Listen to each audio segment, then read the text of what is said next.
Life story channel में आपका स्वागत है। आइए आज हम आपको सुनाते हैं हिंदी लोक कथा जादुई ढोल। पश्चिम भारत के एक छोटे से राज्य में धर्मराज नामक एक बुद्धिमान और न्यायप्रिय राजा रहता था। उसकी प्रजा के मन में उसके लिए बहुत श्रद्धा और आदर था। राजा धर्मराज बहुत लंबा, ऊंचा और रूपवान था।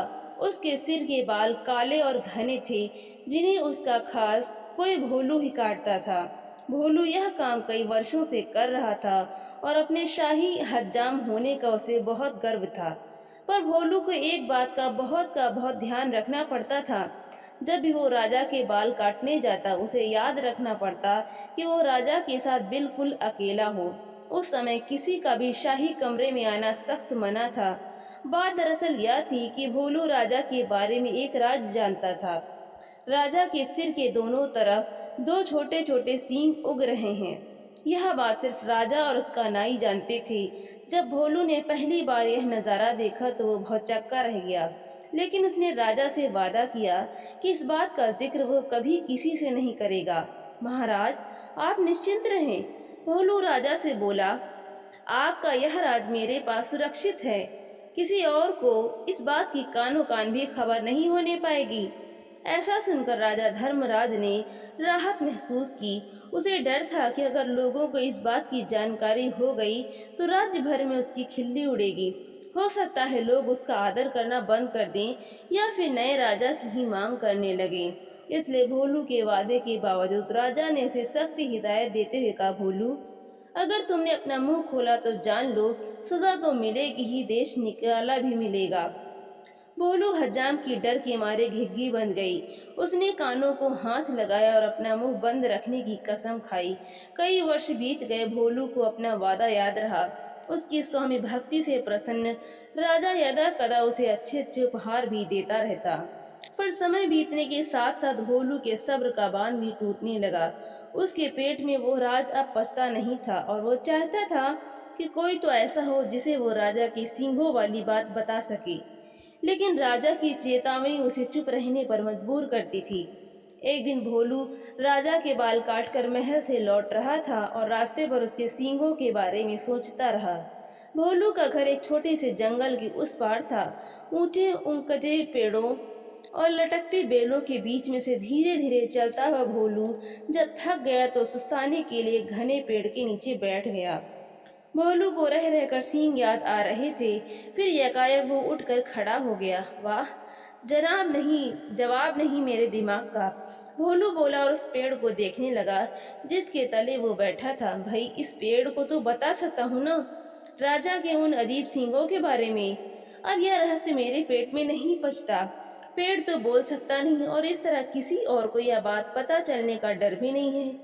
पेड़ के पास यह भेद हमेशा भेद रहेगा और मैं भी इस बोझ से मुक्त हो जाऊंगा। भोलू ने ऐसा निश्चय किया और जोर से बोला, हे पेड़, आज मैं तुम्हें एक भेद बताने वाला हूँ। हमारे राजा धर्मराज के सिर पर दो सींग हैं।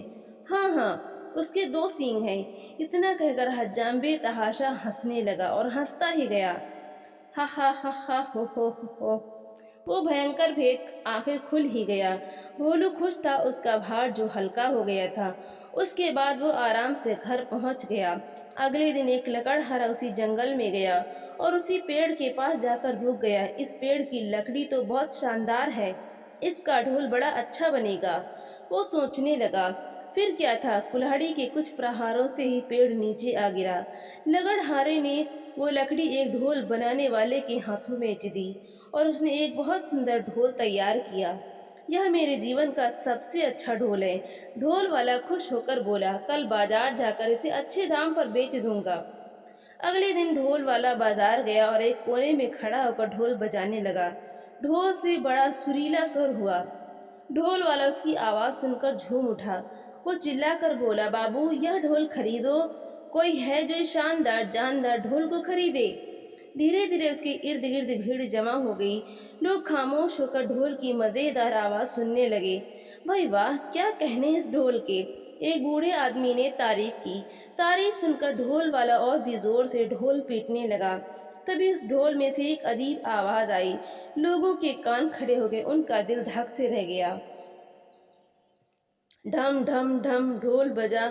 आज मैं तुम्हें एक भेद बताने वाला हूँ। हमारे राजा धर्मराज के सिर पर दो सींग हैं। हाँ हाँ, उसके दो सींग हैं। हा हा हा हा। हो। लोग वहां जड़वत खड़े हो गए। उन्हें अपने कानों पर विश्वास नहीं हो रहा था। ढोल वाला फिर ढोल पीटने लगा और फिर वही आवाज निकली। वो बहुत हैरान और शर्मिंदा हुआ। आखिर एक ढोलिया सब कैसे बोलने लगा। देखते ही देखते लोगों का तांता लग गया और फिर कितना मजाक और कितने ताने। उफ, हमारे राजा की दो सींग, हमारे राजा की दो सींग। लोग तो जैसे गाना गाने लगे। जब राजा धर्मराज ने सुना तो दुखी भी हुआ और नाराज भी। गुस्से से उसका चेहरा तमतमा उठा और वो गरजते हुए बोला, उस ढोल वाले को पकड़ कर यहाँ ले आओ। राजा के सैनिकों ने शीघ्र ही उसे पकड़ा और राजा के समक्ष प्रस्तुत किया। ढोल वाला डर के मारे कांप रहा था। बदमाश, तेरी इतनी हिम्मत कि तू मेरी खिल्ली उड़ाए, राजा फुफकारा। वह भी ढोल वाले ने राजा की पैर पकड़ लिए। महाराज, वो गिड़गिड़ाया, मैंने तो एक लकड़हारे से कुछ लकड़ी खरीदी थी और उसी से यह ढोल बनाया है। मैं बिल्कुल नहीं जानता कि यह ढोल ऐसी बेहुदा बात कैसे बोल रहा है। मुझे क्षमा कर दीजिए महाराज। राजा ने लकड़हारे को बुलाया। जो लकड़ी तुमने ढोल वाले को बेची, वो तुम्हें कहाँ से मिली? लकड़हारे को काटो तो खून नहीं, डरते हुए बोला, जंगल में एक पेड़ से मिली महाराज। तुम्हारी लकड़ी से बना ढोल बोलता कैसे है? राजा धर्मराज ने पूछा। मैं तो खुद हैरान हूँ महाराज, दुविधा में फंसा लकड़हारा बोला। मैं कई वर्षों से लकड़ी काटता और बेचता आया हूँ, पर ऐसा अचंभा पहले न कभी देखा न सुना। अब राजा परेशान, लकड़ी कैसे बोलने लगी। राजा और उसके दरबारी निरुत्तर थे, पर राजा धर्मराज ने भी ठान लिया कि इस घर के भेदी का पता लगाकर ही छोड़ेगा। वो सोचने लगा, उसके अलावा सिर्फ एक ही व्यक्ति यह भेद जानता था और वह था भोलू नाई। पर भोलू तो इतना निष्ठावान है कि इतने सालों बाद भी उसने अपने मुंह को ताला लगाए रखा है। नहीं नहीं, भोलू ऐसा नहीं कर सकता। फिर भी उसने एक बार भोलू को बुला भेजा। भोलू को जल्दी से हमारे सामने पेश करो, वो अपने सैनिकों से बोला। भोलू नाई आया, ऊपर से नीचे तक थरथराता हुआ। भोलू, एक तुम ही हो जिसे मेरा भेद पता था। तुमने और किसे बताया? सच उगल दो वरना सजा पाओगे। महाराज, डर से भोलू हकलाने लगा। आप तो जानते ही हैं, मैंने कितने वर्षों से अपना मुंह बंद रखा, पर मेरे लिए यह बात छुपानी मुश्किल हो रही थी। मैं चाहता था कि कोई तो हो जिसे मैं ये राज बता सकूं। बोलते बोलते भोलू रुक गया और सिर झुककर खड़ा रहा। बोलते रहो, फिर क्या हुआ? राजा धर्मराज रुखाई से बोला। भोलू धीरे धीरे फिर बोलने लगा। एक दिन जब मैं जंगल के रास्ते से घर लौट रहा था, मैं आराम करने एक पेड़ के नीचे बैठ गया।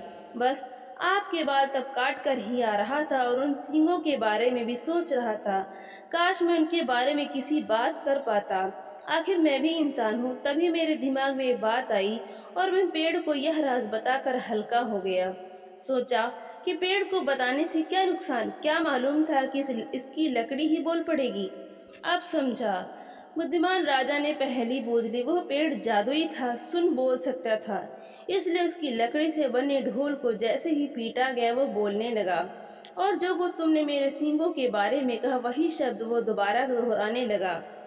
जादुई ढोल की उलझन सुलझाने के बाद राजा ने भोलू नाई की तरफ देखा। भोलू शर्म से सिर झुकाए खड़ा था। लकड़हारा और ढोल वाला भी पाने हाथ बांधे सजा का आदेश सुनने के लिए खड़े थे। राजा धर्मराज बुद्धिमान ही नहीं, न्यायप्रिय भी था। उसने तीनों को क्षमा कर दिया, क्योंकि वह जानता था कि ढोल के जादुई होने में उनका कोई दोष नहीं था। वह मुड़ा और उनसे बोला, मैं तुम सबको माफ करता हूँ, तुम तीनों लोग जा सकते हो। तीनों को अपने को क्षमादान मिलने पर विश्वास नहीं हुआ। राजा नमन करते हुए बोले, राजन, आप महान हैं। आपकी इस कृपा के लिए शत शत धन्यवाद। तो दोस्तों, आपको ये कहानी कैसी लगी? हमारी वीडियो को लाइक करें, शेयर करें और चैनल को सब्सक्राइब करना बिल्कुल भी ना भूलें। तो मिलते हैं अगली नई कहानी के साथ। बहुत बहुत धन्यवाद।